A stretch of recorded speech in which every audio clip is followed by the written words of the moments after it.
June 13th, 2025 changed everything. While mainstream media focused on nuclear facilities and security threats, they missed the real story unfolding behind the headlines. Is Israel the new sheriff? The West's proxy move against BRICS? Most people believe the recent Israeli strikes on Iran were about preventing nuclear weapons development. But what if I told you these attacks were actually a calculated assault on the world's fastest growing economic alliance, one that threatens to end Western financial dominance forever? Today we will prove this wasn't about nuclear security at all. We will show you how Iran became the energy backbone of BRICS, why that terrifies Western powers, and how Israel just fired the opening shot in a new kind of global war. By the end of this video, you will understand why these strikes represent the most significant geopolitical shift since the Cold War ended. But before diving into the analysis, let me share something personal with you. Dear friends of Think BRICS, we should have been in Tehran these days. We were supposed to report about the event Deblock, the future of BRICS through blockchain. We are media partners. We had our bags packed and ready, but on Friday morning we got terrible news. Israel bombed Iranian territory and our trip, the event itself, was cancelled. We wish we were talking about progress and cooperation instead of conflict, but we cannot ignore what is happening in the world today. Our sadness about not visiting a historic place like Iran is nothing. It's nothing compared to what the Iranian people are going through right now. Here is what makes Iran invaluable to BRICS. Iran holds the world's fourth largest oil reserves. That's 163 billion barrels, or 9.5% of global deposits. But it gets better. Iran also controls 12% of the world's natural gas reserves, ranking among the top 3 holders globally. Despite crushing Western sanctions, Iran increased oil production by 60% over the past 2 years. Think about that for a moment. While the West tried to strangle Iran's economy, Tehran found new markets and doubled down on energy exports. Who's buying? China, Venezuela, and until the coup d'etat, Syria, all BRICS partners or allies. Notably, Venezuela imports Iranian oil despite its own substantial reserves due to quality differences, international sanctions, and refining capacity challenges. When Iran joined BRICS officially on January 1st, 2024, everything changed. The expanded BRICS group now includes 3 of the world's largest oil exporters. Together, they control 42% of global oil supply. This isn't just about energy numbers. It's about breaking the petrodollar system that has anchored Western financial dominance for 50 years. Iran explicitly joined BRICS to counterbalance Western powers and bolster economic transactions in non-dollar currencies. Beijing and Moscow welcomed Iran with open arms because they share this vision. When countries representing more than half of the global population start trading outside the dollar system, Washington's sanctions become worthless paper. Now let's examine what really happened on June 13th.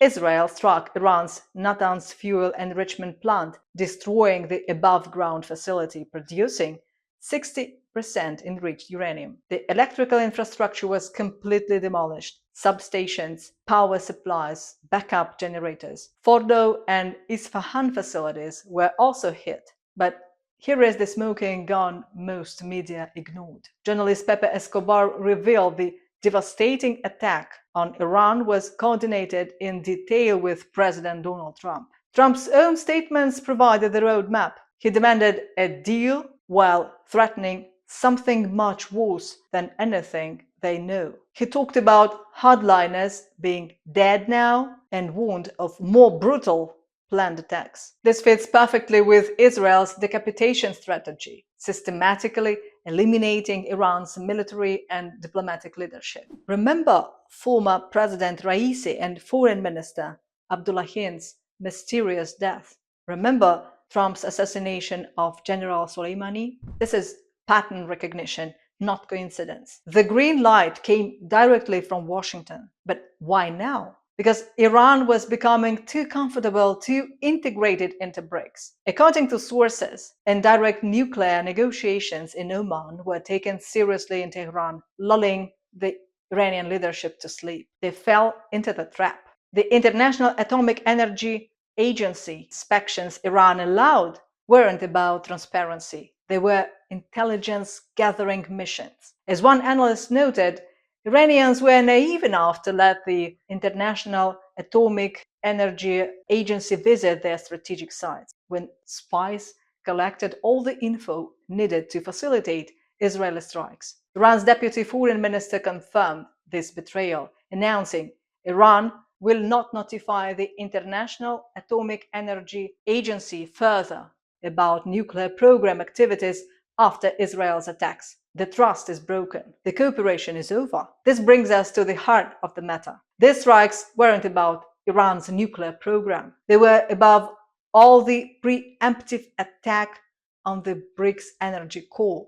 Iran serves as a crucial link between Russia and China to their Eurasian Integration project. The international north-south transportation corridor connects Russia, Iran, and India. These aren't just trade routes, they are the infrastructure of a new world order. By attacking Iran, the West aims to deliver a killer blow to increase Eurasian integration. The Shanghai Cooperation Organization, which includes Iran as a full member, condemned the strikes as a gross violation of international law. They declared any unlawful actions directed against SCO member states are unacceptable. But condemnation isn't deterrence. The BRICS nations face a stark choice. Either they develop real military alliance structures to protect members, or they watch the West pick them off one by one. As one analyst put it, liquid organizations like BRICS don't serve any purpose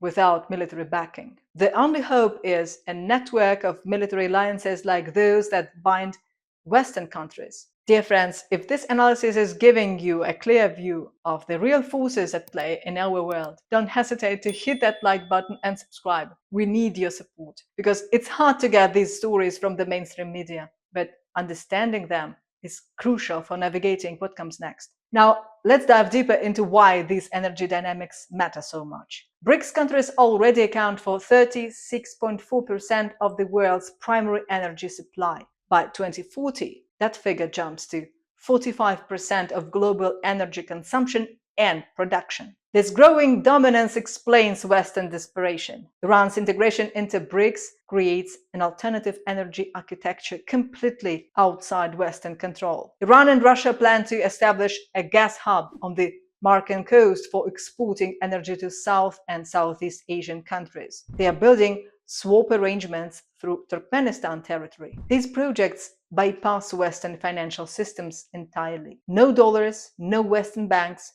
no Western control. The current global energy governance system was designed in 1974 by major oil consumers, the United States, Japan, and Europe. It excludes BRICS members despite their status as top energy consumers. BRICS wants to transition from rule takers to rule makers in global energy governance. The West cannot allow this transformation, hence the proxy war through Israel. Iran holds the one final card that terrifies Western planners, the Strait of Hormuz. Iran can shut down the Strait of Hormuz and collapse the global economy if pushed too far. 20% of global oil passes through this narrow waterway. One Iranian decision could trigger worldwide economic chaos.